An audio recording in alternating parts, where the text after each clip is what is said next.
Bil-Ilm, which is translated in English, the etiquette of seeking knowledge. The etiquette of seeking knowledge, written by Shaykh Bakr Abi Zaid.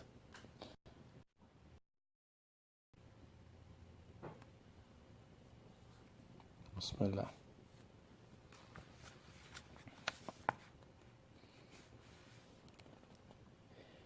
So Alhamdulillah, by the favor of Allah subhanahu wa ta'ala, we have reached chapter 3 of the etiquette of seeking knowledge, or the etiquettes for the students in seeking knowledge.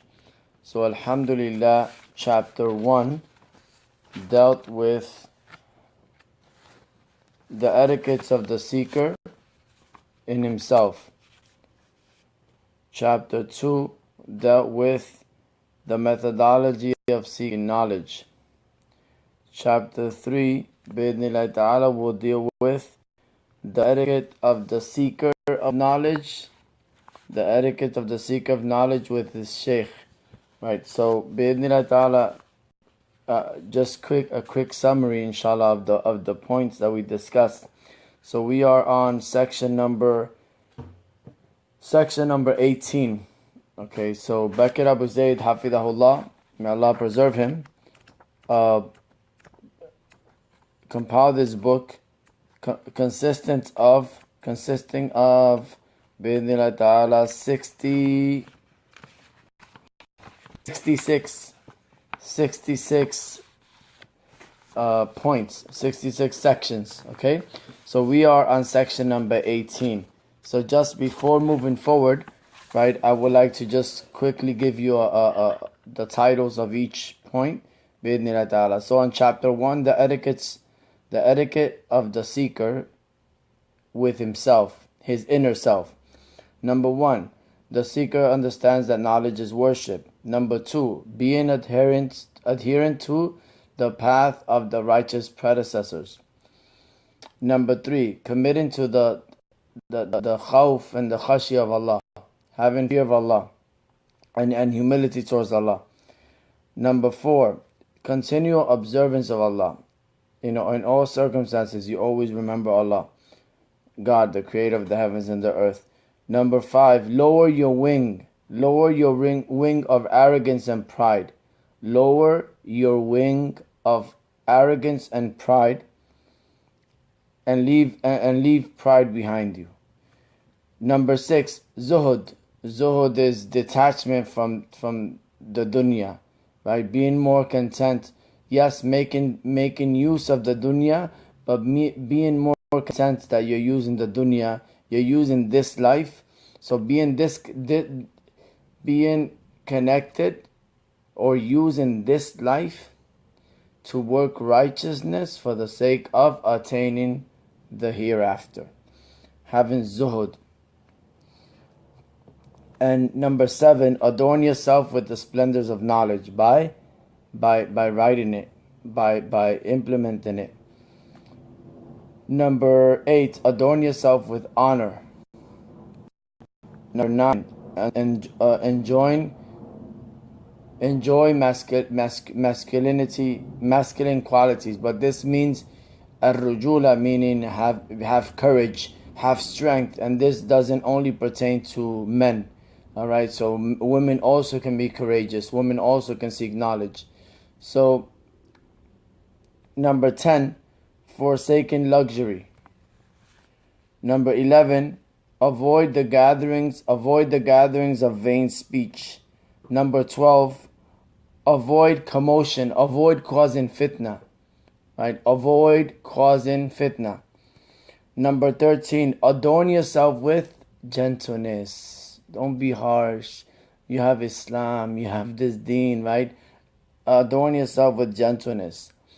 And also adorn yourself with lots of contemplation.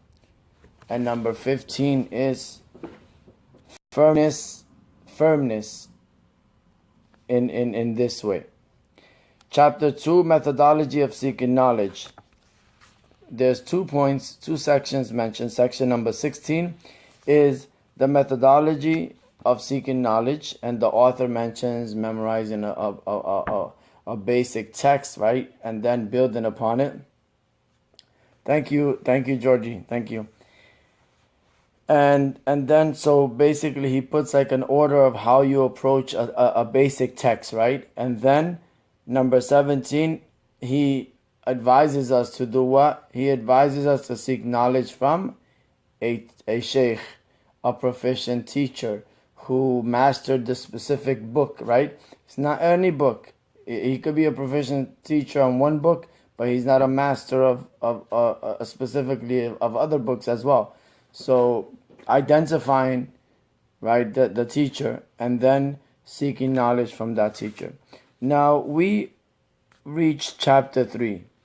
Now he mentioned in the last point of chapter 2, acquiring knowledge from a sheikh, from a teacher.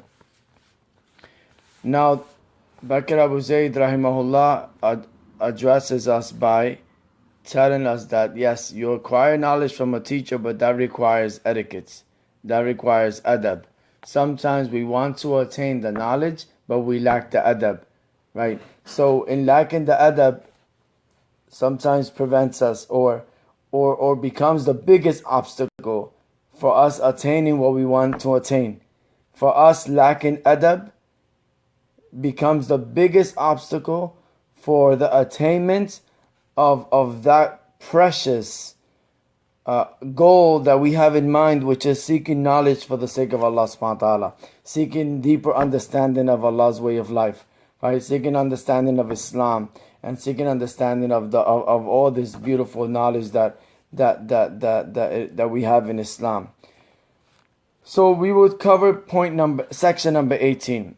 Consider the sheikh's status, right? Since knowledge is not attained initially from the books, rather it is necessary to take from a sheikh in order to perfect the keys of knowledge with him. In order to perfect the keys of knowledge with him, the tools, so it can prevent you from slipping and tripping in the path. And it is incumbent for you to take in consideration the status of the sheikh, right? And know that taking in consideration his status is the token to your success and your token to the acquisition of prosperity. So make your sheikh the object of your reverence, honor, appreciation, and courtesy. Bakr Abu Zayd continues, rahimahullah, saying, therefore, take the measures in observing the etiquettes when dealing with your sheikh. So when sitting with your sheikh, for example, don't stretch your legs and your feet are pointed at the sheikh, right? Crossing your legs. Also, asking him questions. What is the method of asking him question? Is he busy? Is he about to eat? Right? What is he engaged in? Right? So taking in consideration, is the sheikh feeling sick? Can this question be delayed? Right? So taking in consideration the sheikh, and also when you sit with the sheikh, right? When you sit with the sheikh, you have your book, right? You have your book. When you sit with your sheikh, sometimes people, they do this, right? They make noise with the pages. They make a lot of noise, and some books are noisier than others. But sometimes it is of lack of adab that you enter the class late, and all of a sudden you're changing the pages, or you asking your neighbor, what page are we on, right? And distracting the sheikh is maybe talking. So therefore you have to wait until you earn that time. So you try to carefully look at your neighbor, your other students, right? And see what page are they on, if you can. If not, don't make a big deal out of it. Just try to say Bismillah and listen to what the sheikh is saying. That which the sheikh is saying might be the most important aspect and the most important lesson that you will get the whole lecture, right? So you might miss out that opportunity because you're looking for the page, right? So you have the Shaykh, alhamdulillah. So you try to not change the pages, uh, in a way of distracting others. Also, the way of dealing with your book and holding your book, abstaining from, let's say there's another student, abstaining from arguing, even not another student, even a person who wants to argue with the position of the Shaykh, abstaining from arguing in front of the Shaykh, right? Or arguing for the sake of showing, demonstrating to the Shaykh that you understood what he said, right? Avoid that. Avoid arguing. Avoid, remember go back to the first chapter. The seeker of knowledge and his inner self, right? He has to maintain in a contemplative state. He has to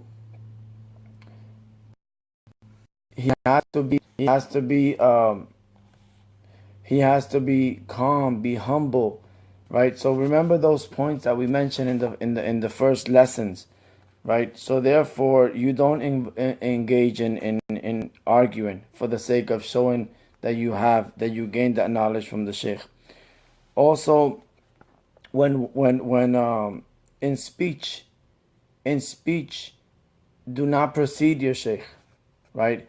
If a question is asked and you know the answer and the Shaykh is there, make sure that you get the consent, or even as your teacher knows you, so he can give you a hint. He could go, like, he could nod his head to give you a hint, and you know that he gave you permission, and then you can speak, right? But to kind of like just answer, and sometimes the questions that are posed have a different angle, right? And the Shaykh knows that the different angle. So therefore, avoid preceding the Shaykh in his speech. Avoid preceding the Shaykh in his steps, right? Right. And there was a saying in Imam Zarnuji's book, the seeking of knowledge and the students, right? The students' way of seeking knowledge, which stated that when I believe it was Al Hussein, may Allah subhanahu wa ta'ala forgive me, I don't remember, but that stated that he was speaking about his father, about Ali radiallahu anhu, saying that when my father walks at night, I walk in front of him, and when my father walks during the day, I walk behind him. And meaning that when my father walks at night, I walk in front of him in order to protect him. And when my father walks during the day, I walk behind him in order to honor him. And I do not rise in a place high and my father's below. Right, so therefore, these are the manners, right? The etiquette. Also, do not bog your Shaykh or your teacher with repeating the same questions over and over, trying to get the answer, right? Sometimes he does not want to answer that question as of yet. Another thing is, do not addressing your Shaykh. Right? Don't address your Shaykh by the first name. Right? Like there's Shaykh Ahmed or Shaykh. No, you address them with Ya Shaykhi or Ya Shaykh or Ya Shaykhana.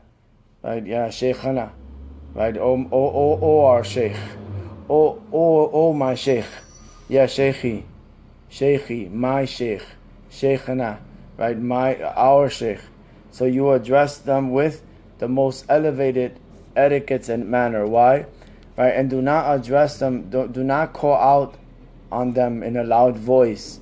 Right? Like if you see them in front, yeah, Shaykh, so can you, and have the Shaykh turn around and so on, because Allah subhanahu wa ta'ala says in regards of calling the Prophet sallallahu alaihi wasallam, Allah says, ولا تجعلوا الدعاء الرسول بينكم كدعاء بعضكم بعض, and do not make not the calling of the messenger, and make not the calling of the messenger among you as you call one another.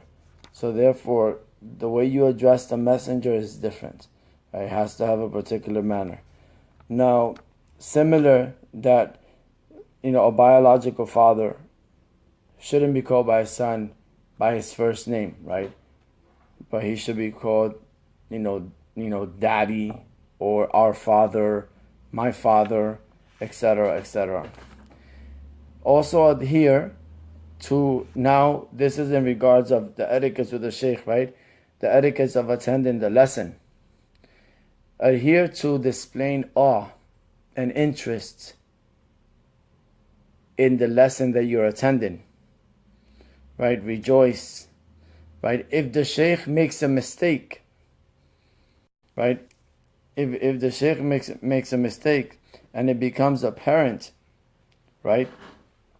Then don't let that degrade the status of the Shaykh in your eyes. Oh, the Shaykh made this mistake. Know that no one is safe from making mistakes except the Prophet ﷺ, who was guided and aided by Allah subhanahu wa ta'ala. So know that not me, not you, we all are bound to make mistakes. Next is be careful to interact with him in a way that irritates him, right?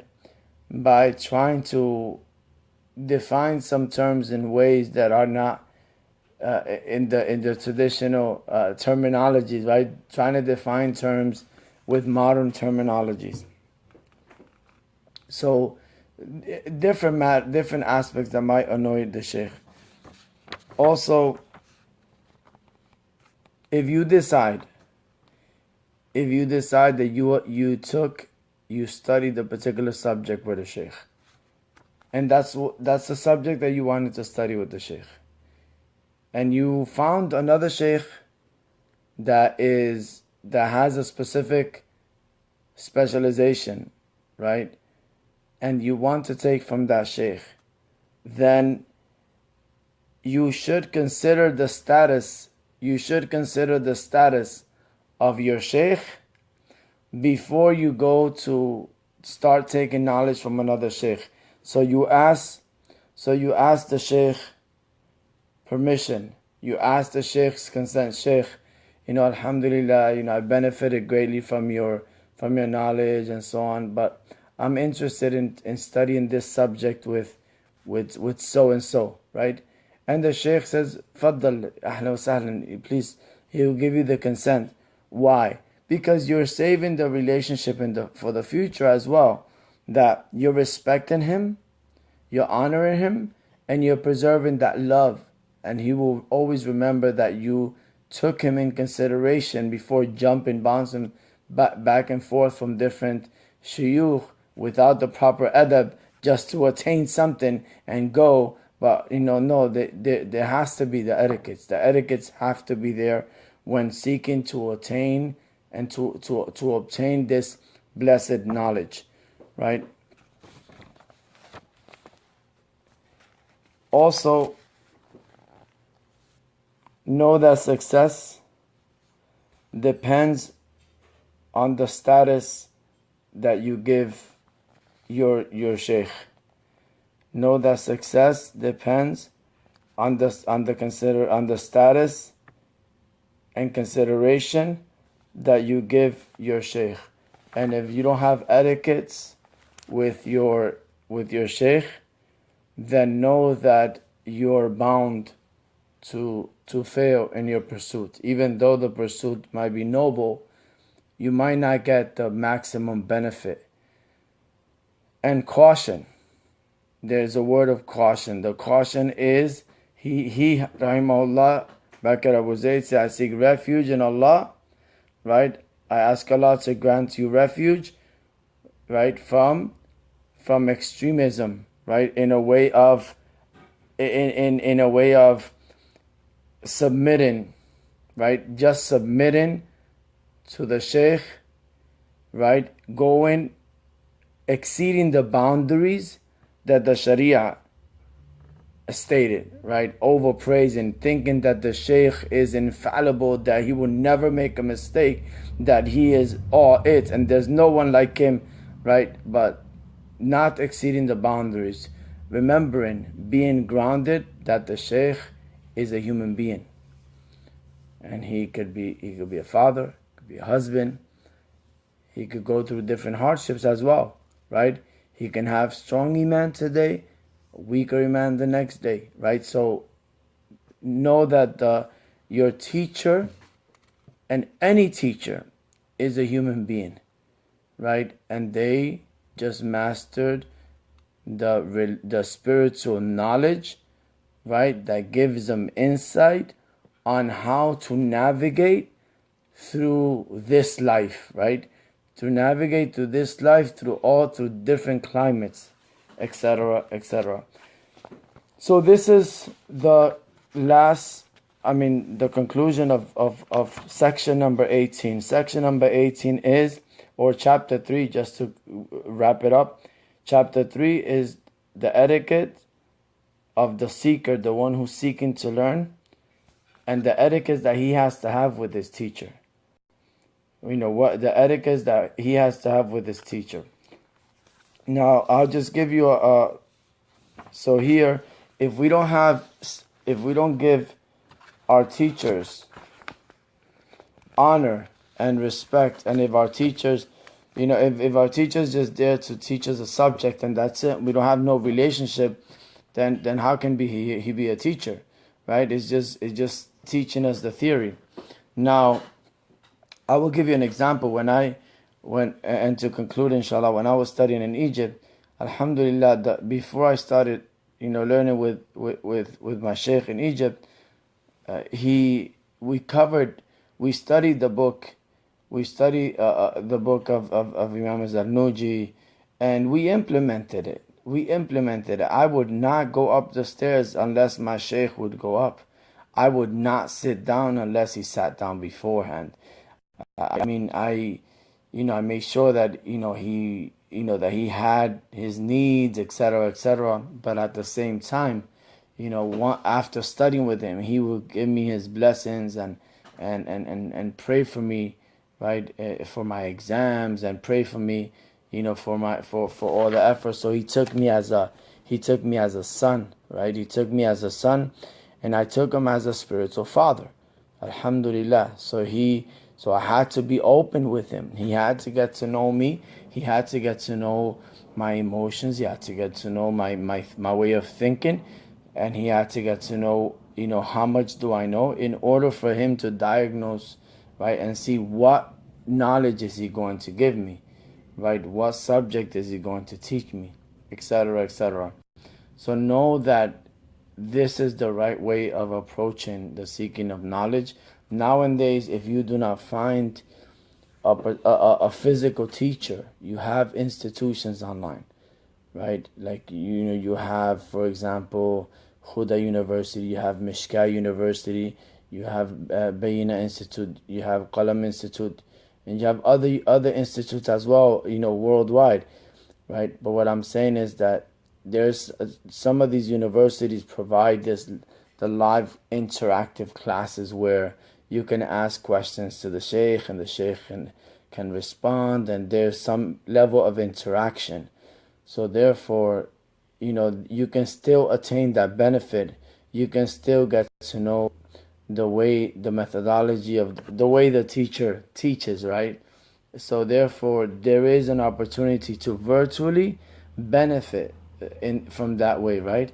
But you need to have someone, a mentor, to kind of lead you into what subjects you should study first, right? So that you don't study something advanced first and become overwhelmed without being grounded on the basics. So I pray that Allah accepts this effort from us. I pray that Allah forgive me from any shortcomings on my behalf. I pray that Allah accepts uh, your attendance, and I pray that Allah subhanahu wa ta'ala blesses you with displaying the best of manners with your teachers. And don't just take from them, pray for them, right? Pray for them. Oh Allah, protect them. Oh Allah, increase them in knowledge. Oh Allah, bless us with time, right? And pray for them. We typically don't pray for them. So may Allah subhanahu wa ta'ala bless us with knowledge that is beneficial, wealth that is pure, and as the Prophet ﷺ said, Allahumma inna nasaluka ilman nafi'an wa rizqan tayyiban wa amalan mutaqabbalan. Please excuse, today is garbage day, recycle day, and alhamdulillah. So the Prophet ﷺ said the dua, Allahumma inna nasaluka ilman nafi'an wa rizqan tayyiban wa amalan mutaqabbalan. O Allah, we ask you for knowledge that is beneficial, wealth that is pure, and actions that are accepted. وصلى الله وبارك على سيدنا محمد وعلى آله وصحبه أجمعين. Alhamdulillah Rabbil Alameen. Alhamdulillah. Thank you, Brother Alan. Rob, mashallah. Nice to see you, Rob. Please excuse sometimes some words that I say might be in Arabic, but if I can clarify. So just let me know if you have a question. You can pose the questions, and we will address it as well. So I pray that God gives us more knowledge, right? Beneficial knowledge, so that we can continue to make the most out of this life, right? And learning for His sake, and being calm, being patient, being having wisdom in dealings, and making trying to make the best out of any situation, right? Try to take the the lemons and make a lemonade, and put sugar in it and sweeten it up. So I pray that God gives us the ability and increases your knowledge, Rob. Thank you for attending. It's nice to have somebody from Union City, on in the class. So may Allah bless you with the best, and hopefully when I come by next time, I'll hit you up so that we can meet, inshallah. May Allah bless you all. Barakallahu feekum. Assalamu alaikum wa rahmatullahi wa barakatuh.